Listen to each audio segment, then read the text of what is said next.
વાત કરીએ ગીર સોમનાથની તો વેરાવળ સોમનાથ પાલિકાની બજેટની મહત્વપૂર્ણ બેઠક યોજાઈ હતી, જ્યાં બેઠકમાં ભાજપના 26 અને કોંગ્રેસના 6 સભ્યો હાજર રહ્યા હતા. ત્યારે વર્ષ 2025-26નું 110 કરોડનું બજેટ સર્વાનુમતે મંજૂર કરવામાં આવ્યું છે, જ્યાં ભૂગર્ભ ગટર યોજનાનું વિસ્તરણ કરવાની જાહેરાત કરવામાં આવી છે.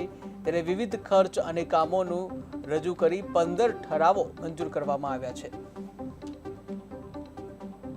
વેરાવળ પાટણ સંયુક્ત નગરપાલિકા બજેટ હતું. બજેટ 2025-26નું બજેટ છે. 110 કરોડનું બજેટ મંજૂર કરવામાં આવેલું છે.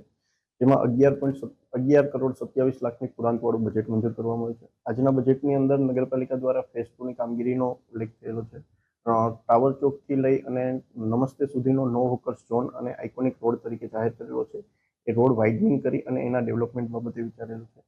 ત્યારબાદ નગરપાલિકાના ભૂગર્ભ ગટરના કનેક્શનો આપવાના છે શહેરી વિસ્તારમાં. એ આગામી સમયમાં આપવામાં આવશે.